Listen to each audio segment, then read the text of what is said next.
आज फिर एक काली स्या रात थी जो पूरी तरह से अंधेरों में डूबी हुई थी। आज फिर मैं अपनी जिंदगी का सबसे बड़ा पाप करने जा रहा था। अंधेरी रात थी और बारिश जोरों शोर से जारी थी। मैं अपनी जिंदगी में 99 लड़कियों की इज्जत को तार तार कर चुका था। इस अंधेरी तूफानी बारिश होती रात में मैं अपनी गाड़ी में बैठा अपनी मंजिल की तरफ बढ़ रहा था, जब अचानक से मेरी गाड़ी के सामने एक लड़की आ गई।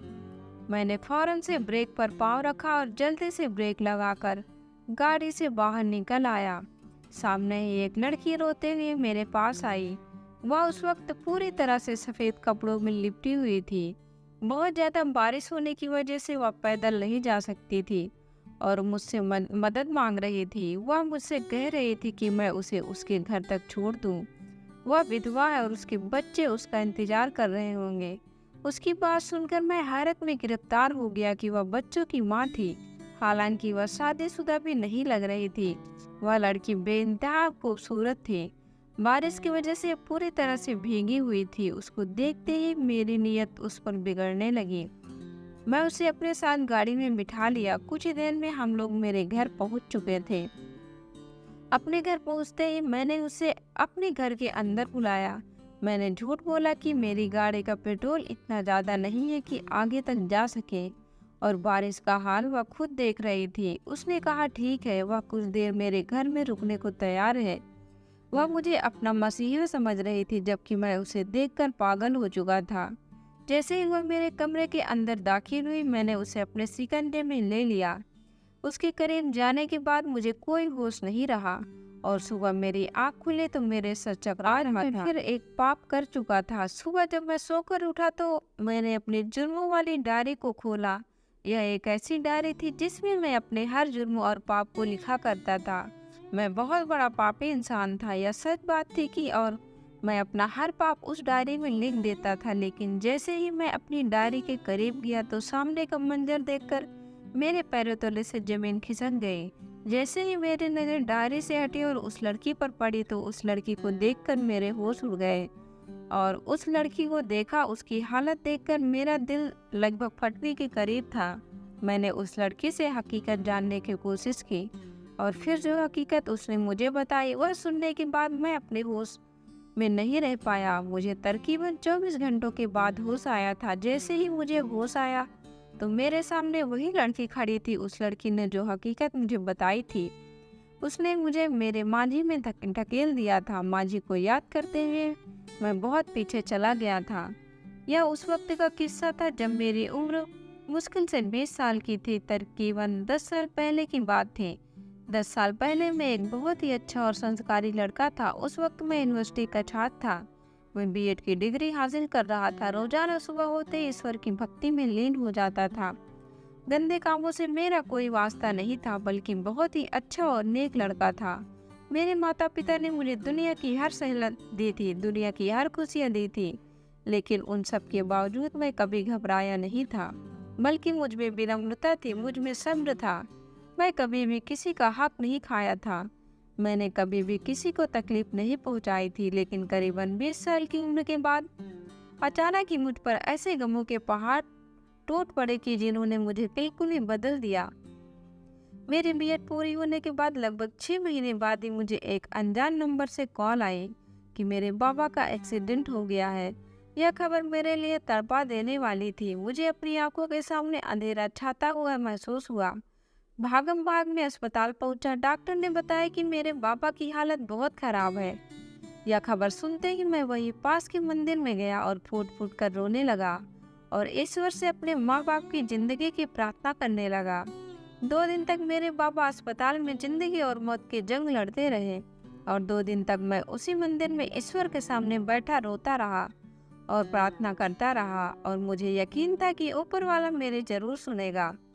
कम से कम उन दोनों में से किसी एक को तो बचा लेगा। मैंने परमात्मा को उन सभी अच्छे कामों की कसम दी और मैंने माँ बाप की जिंदगी की भीख मांगी जो अब तक मैंने उसको खुश करने के लिए किए थे। लेकिन मेरी यह प्रार्थना स्वीकार नहीं हुई। मेरे माँ बाबा दोनों का ही निधन हो गया और यह खबर मेरे ऊपर किसी पहाड़ की तरह गिरी थी और मेरी हालत एकदम से बदल गई थी। जिस तरह से तजुर्बा पाने के लिए इंसान को सिर्फ एक पल और एक लम्हे की ज़रूरत होती है और उस एक लम्हे में उसे तजुर्बा भी मिल जाता है, बिल्कुल उसी तरह एक लम्हा, सिर्फ एक कमज़ोर लम्हा हमें अपनी पूरी मेहनत से हटा देता है। और मेरे माँ बाप की मौत की खबर मेरे लिए वह सबसे कमज़ोर लम्हा था जिसने मुझे सही रास्ते से एक पल में हटा दिया था। न जाने कितने महीने तो मैंने रंजो गम में डूबा रहा और अचानक जब होश की दुनिया में वापस आया तो मालूम हुआ कि मेरे माँ बाबा की कंपनी पूरी तरह से डूब चुकी थी और मुझे समझ नहीं आ रहा था कि मैं इस परेशानी से किस तरह खुद को निकालूं।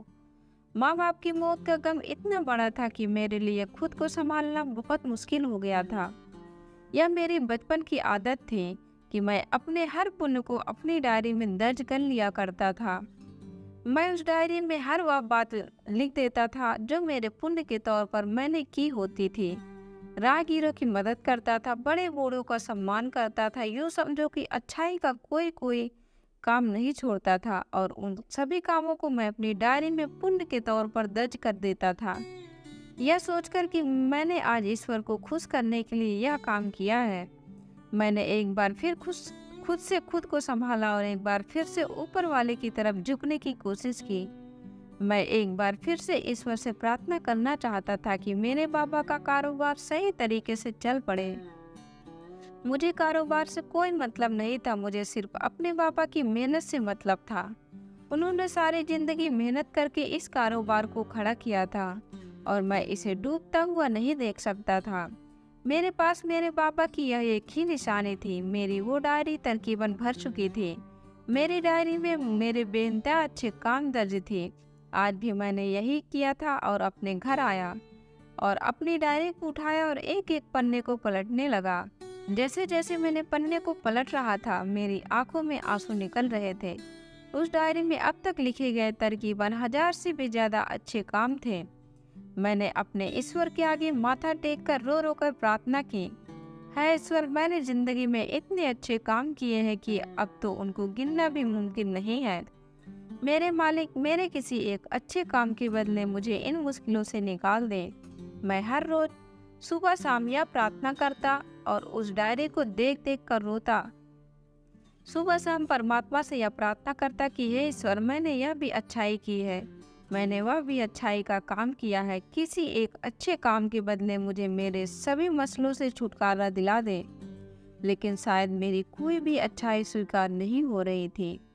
फिर वह लड़की जो मुझसे बेहद मोहब्बत करती थी और जिसे मैं मोहब्बत करता था, मेरे कारोबार के डूबने का सुनकर मुझे छोड़कर चली गई। वह मुझसे भी ज़्यादा अमीर आदमी के पास चली गई। मैं बहुत रोता रहा और मैंने बहुत प्रार्थनाएं की कि वह वापस आ जाए, लेकिन वह उस आदमी के साथ शादी रचाकर देश से ही बाहर चली गई। उस लड़की को अपनी ज़िंदगी में वापस लाने के लिए मैंने बहुत प्रार्थनाएं की थी, लेकिन मेरी यह प्रार्थना भी स्वीकार नहीं हुई। एक लंबा समय प्रार्थनाएं करने के बाद भी जब मेरी प्रार्थनाएं नज़रअंदाज हो रही थी तो मैं बागी होने लगा था। मैं मायूस हो गया और आहिस्ता आहिस्ता मुझे प्रार्थना करने से भी नफरत होने लगी। ईश्वर मुझे माफ़ करे। आहिस्ता आहिस्ता मैं अपने परमात्मा से भी दूर होने लगा।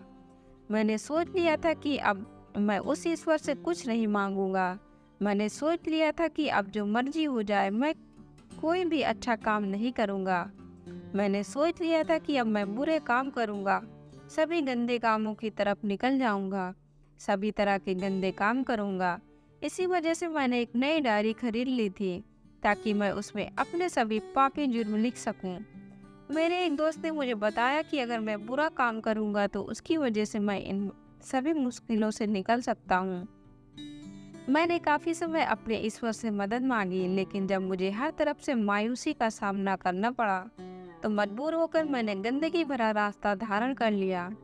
सच कहा गया कि गंदे काम में बहुत मज़ा होता है। यह एक ऐसी दलदल है जिसमें इंसान जब फंसता है तो बस फिर उसमें फंसता चला जाता है। आहिस्ता आहिस्ता, धीरे धीरे, लेकिन उस दलदल से निकलना बेहद मुश्किल होता है। आहिस्ता आहिस्ता मैं इस दलदल में फंसने लगा था। मैंने हर छोटा मोटा गलत काम शुरू कर दिया था। फिर मुझे इस बात का पता लगा कि इस दलदल में मैं अकेला नहीं हूँ। बल्कि बहुत से लोग हैं जो इस दलदल में फंस चुके हैं, और बहुत से तो ऐसे हैं जो अपनी मर्जी से इस दलदल में फंसते हैं। आहिस्ता आहिस्ता मैं गंदे कामों के सहारे ही जीने लगा। अब मेरी जिंदगी उन्हीं गुनाहों में बसर हो रही थी। एक के बाद दूसरा, दूसरे के बाद तीसरा, और तीसरे के बाद चौथा, और फिर बस मैंने लड़कियों की इज्जत को तार तार करने का काम शुरू कर दिया। मैं इस काम में इस कदर मजा था कि मैं अपने परमात्मा को बिल्कुल भी भूल बैठा था। यह सच था कि मैंने दिन ब दिन बहुत ज़्यादा तरक्की की। आहिस्ता आहिस्ता मैं कामयाबी की बुलंदियों तक पहुंच गया। उस बीच में कई लड़कियों फंसा रखी थी। मेरे सभी गंदे कामों में लड़कियों की इज्जत सबसे बड़ा गंदा काम था, और मैं सबसे पसंदीदा भी। मैं हर रात किसी न किसी लड़की के साथ गंदा काम करता था, और मुझे इस बात का जरा भी बराबर भी अफसोस नहीं होता था। सारी लड़कियां अपनी मर्जी से मेरे साथ रिश्ता कायम करने के लिए तैयार हो जाती थीं, और जब मुझे उनकी ज़रूरत होती तो मैं उनसे अपनी ज़रूरत पूरी करता था। लेकिन ऐसे में एक लड़की भी थी जिसे फंसाना मेरे लिए बेहद मुश्किल हो रहा था। मुझे उस लड़की से एक अजीब से दिललगी हो गई थी। मैं अपनी सारी बातें बताने लगा था। मुझे उस लड़की में अपनी परछाई दिखने लगी थी। मुझे यकीन हो चला था कि वह लड़की भी मेरी तरह ही गंदे कामों में पड़ी हुई है। मैं अच्छे से जानता था कि वह भी मेरे साथ इस जुर्म में शामिल होने के लिए राजी होगी। वह लड़की तो मुझे ना मिल सकी, लेकिन उसके अलावा मुझे बहुत सी लड़कियां मिल चुकी थी जो मेरी ही तरह इस कामों में पड़ी हुई थी। जैसे ही मैं उन्हें गंदे काम की ऑफर करता तो वह फौरन राजी हो जाती, और इस तरह मैं इस दलदल में फंसता चला गया। तकरीबन एक लंबा समय मैंने इन गंदे कामों में गुजारा, और इस बीच में तकरीबन कामयाबी की बुलंदियों तक पहुंच चुका था। लेकिन एक दिन अचानक से मेरे साथ कुछ ऐसा हुआ जिसने मुझे वापस जमीन पर लाकर पटक दिया। मेरी कंपनी एक बार फिर से डूब चुकी थी। मैंने हर मुमकिन कोशिश की कि मैं अपनी कंपनी को दोबारा से बुलंदियों तक पहुंचा सकूं, लेकिन मेरी हर कोशिश नाकाम जा रही थी। मैं गंदे कामों में इस कदर घिरा हुआ था कि अब वापसी का रास्ता शायद मुमकिन नहीं था। मेरे उसी दोस्त ने मुझे हौसला दिया और तसल्ली दी। उसने कहा कि बहुत जल्दी मैं वापस से अपना स्थान हासिल कर लूँगा। लेकिन लाख कोशिशों के बावजूद भी मैं अपना वह स्थान हासिल नहीं कर पाया। बिजनेस में इस कदर नाकामी की वजह से मुझे ज़रूरत थी कि मैं कुछ पल के लिए सुकून हासिल कर सकूं। इसी वजह से मैंने उस लड़की को अपने सुकून के लिए इस्तेमाल करना चाहा। मैं अपने ईश्वर को पूरी तरह से भूल बैठा था। मैं उसकी मोहब्बत से नाउम्मीद हो गया था। इस वजह से मैंने गंदगी से भरा रास्ता अपना लिया था, और अब इस जुर्म के दलदल में इस कदर फंस चुका था कि कोई चाहता भी तो मुझे उसमें से नहीं निकाल सकता था। दरअसल मेरे दिल पर बंद लग चुके थे। इस वजह से मैं किसी भी अच्छे काम की तरफ नहीं बढ़ सकता था। लेकिन आज जो हकीकत मुझ पर खुली थी उसने मेरी आंखें दर हकीकत खोल दी थी, क्योंकि वह लड़की मेरे सामने थी, और जिस चीज़ ने मुझे बेतहासा परेशान किया था वह यह था कि मेरी डायरी जल चुकी थी। रात को जब मैं सोया था मुझे अच्छी तरीके से याद था कि मेरी डायरी बिल्कुल सही सलामत थी, लेकिन जैसे ही मैं सुबह उठा तो वह डायरी जल चुकी थी। मैं हैरान हुआ कि भला यह कैसे जली है। मैंने उस लड़की से पूछा तो उसने मुझे बताया कि उसने मेरे गुनाहों वाली डायरी को जला दिया है। मैं खुद यह बात नहीं समझ पाया कि उसने ऐसा क्यों किया, लेकिन जब मैंने उससे हकीकत मालूम करने की कोशिश की तो उसने मुझे बताया कि वह वही लड़की थी जिससे मैं फ़ोन पर चैटिंग किया करता था। मैंने कभी उस लड़की को देखा नहीं था, वह मुझे अनजान नंबर से मिलती थी। इसके बाद न जाने क्या कशिश मुझे उस लड़की के साथ बातें करते हुए महसूस होती थी कि मैंने कभी उसे देखने की भी जिद नहीं की। ना ही तो उसने अपनी कोई तस्वीर भेजी, और ना ही मैंने कभी मांगी। लेकिन मेरे दिल में उसको आगे बैठाकर देखने की ख्वाहिश थी। पहले तो उसकी बात सुनकर मुझे हैरत का जोरदार झटका लगा था। भला ऐसे कैसे मुमकिन था? वह लड़की जिसको फंसाने के लिए मैंने हर मुमकिन तरीका अपनाया था, उसको हर किस्म का लालच दिया, लेकिन वह लड़की मेरे जाल में नहीं आ रही थी। और अब आज अचानक से वह लड़की कैसे मेरे सामने आ गई थी? वह लड़की जिसके माथे पर मैं अब अपने घिनौने पाप की कालिक पोतने वाला था, उस लड़की ने मुझे बताया कि वह मुझे पहले से जानती थी और भी उसने मुझे अपनी सारी हकीकत बताई। उसने मुझे यह बताया कि वह मेरी तरह उस ईश्वर से खफा थी। वह भी मेरी ही तरह बागी हो चुकी थी और वह भी अपने असल से भटक गई थी। उसको यह बात सुनकर मुझे दूसरा झटका लगा था, क्योंकि यह सच था कि मैं उस लड़की को अपने सारे राज बता चुका था। क्योंकि कहीं न कहीं मुझे भी यह यकीन था कि वह लड़की भी मेरी ही तरह पापी होगी, और मैं यह अच्छे से जानता था कि वह कभी भी मेरे राज को किसी दूसरे के सामने नहीं खोलेगी। जिस चीज़ की मुझे सबसे ज़्यादा हैरत हुई थी वह यह थी कि भला वह इस वक्त यहाँ क्या कर रही थी, जब वह अच्छे से जानती थी कि मैं कौन हूँ और उसके साथ क्या करने का इरादा रखता हूँ। तो फिर वह खुद यहाँ चल कर क्यों आई थी? लेकिन फिर उस लड़की ने मुझे बताया कि वह यहाँ पर क्यों आई थी, उसका असल मकसद क्या था। मैं भी तुम्हारी ही तरह एक बागी लड़की हूँ। तुमने अपने माँ बाप की मोहब्बत में अपने ईश्वर को छोड़ दिया और गंदे कामों की तरफ आ गए, और मैंने अपने पति की मोहब्बत में ईश्वर को छोड़कर यह रास्ता अपनाया था। बिल्कुल इसी तरह जिस तरह तुमने अपने माँ बाप की जिंदगी के लिए ईश्वर से उम्मीदें बांधी थी, मैंने अपने पति की जिंदगी के लिए उम्मीदें बांधी थी।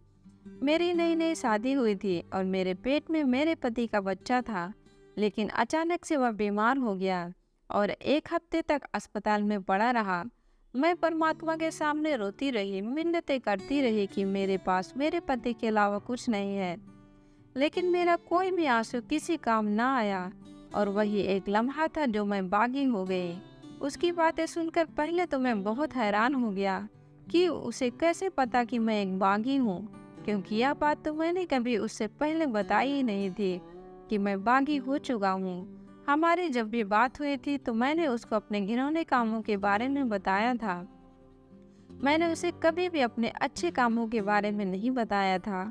वह जिंदगी जो मैंने अच्छे कामों में गुजारी थी, उस जिंदगी के बारे में मेरे अलावा तो कोई और जानता ही नहीं था। तो भला उसे कैसे इस बात का अंदाजा हुआ? जब मैंने उससे यह बात पूछी तो इसके बदले में उसने मुझे यह जवाब दिया कि मैं भी पहले बहुत ही ईमानदार, संस्कारी और ईश्वर की भक्ति में लीन रहने वाली लड़की थी, लेकिन मेरी जिंदगी में कुछ ऐसी मुश्किलें आ गई थी कि जिनकी वजह से मैं बहुत ज़्यादा परेशान रहने लगी थी। मैंने ऊपर वाले से हर किस्म की प्रार्थनाएं की थी, जगह जगह जाकर पूजा पाठ की और गरीबों को भोजन खिलाया, लेकिन मेरे लिए किसी भी तरह से मदद का कोई दरवाज़ा नहीं खुला। ये बताकर वो बेआवाज़ रोने लगी थी। मैं हैरत से बैठा चुपचाप उसकी बातें सुनता रहा। इस वजह से मैं भी अपनी मंजिल से भटक चुकी थी। मैं तो इस कदर भटक गई थी कि मैंने अपना धर्म ही बदल लिया था।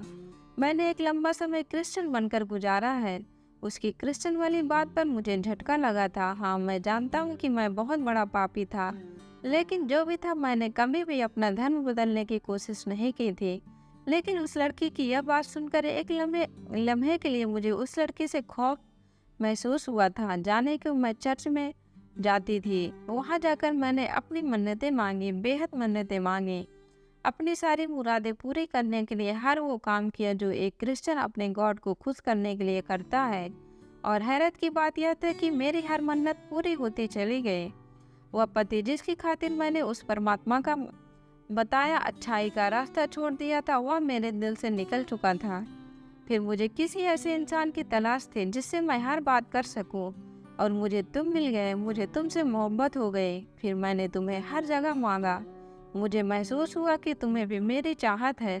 मुझे सब कुछ मिलता चला गया, लेकिन यह सब मुझे ईसाई होने के बाद मिला, और मैं दिल ही दिल में अपने ईश्वर से शर्मिंदा थी, क्योंकि मैं जान गई थी कि मेरा ईश्वर ही मेरी मदद कर रहा है।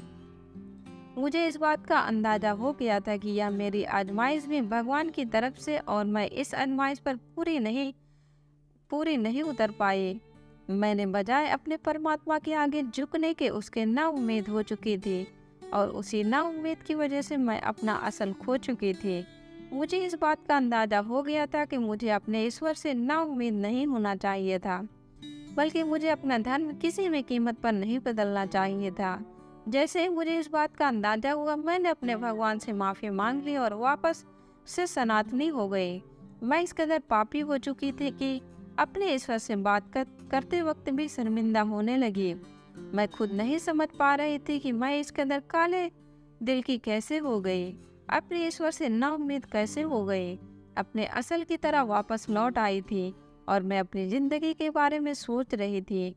जब मुझे तुम्हारे बारे में पता चला, मुझे इस बात का एहसास हुआ कि तुम भी घिनौने कामों के इस दलदल में हो, तो मुझे लगा क्यों ना मैं तुम्हें भी सही रास्ते पर वापस ले आऊं।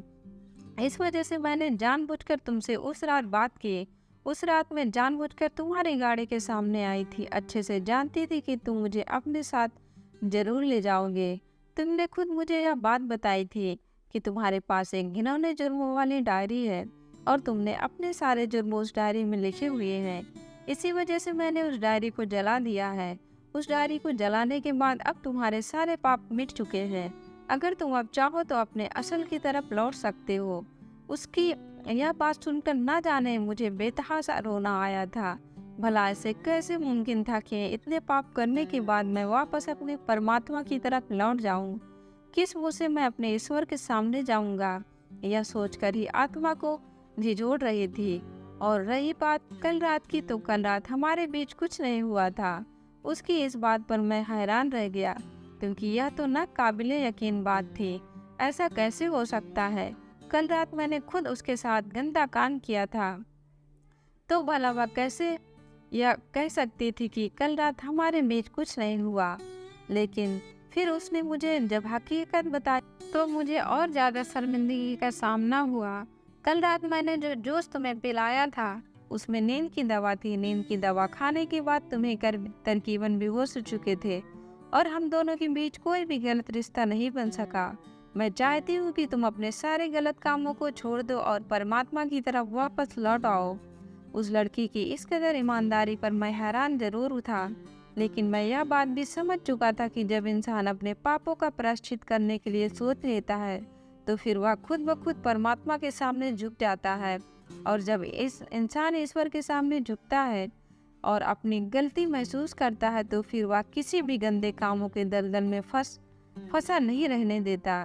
मैं अच्छे से समझ चुका था कि ये लड़की क्यों मेरी इस कदर मदद कर रही है, लेकिन जो भी था उस लड़की ने मुझे हकीकत का आईना दिखा दिया था। उसने मुझे मेरे ईश्वर के करीब होने के लिए खूबसूरत रास्ता दिखा दिया था।